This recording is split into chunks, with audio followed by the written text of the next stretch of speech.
নদীমাতৃক দেশ বাংলাদেশ।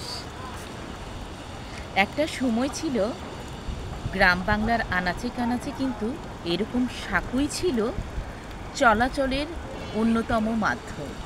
কালের পরিবর্তনে কিন্তু বলা চলে বাঁশের সাঁকো অনেকটা বিলুপ্ত প্রায়। তাও যে একেবারে বিলীন হয়ে গেছে তাও কিন্তু নয়। এখন ব্রিজগুলোতেও কিন্তু এরকম বাঁশ ব্যবহার হচ্ছে।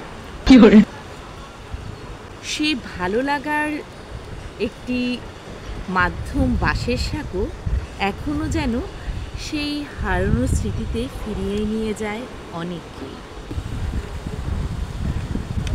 যান্ত্রিকতার শহর ঢাকা, ইট কাঠের শহর, যেখানে বলা যায় মানুষগুলোকেও যন্ত্র বলা হয়।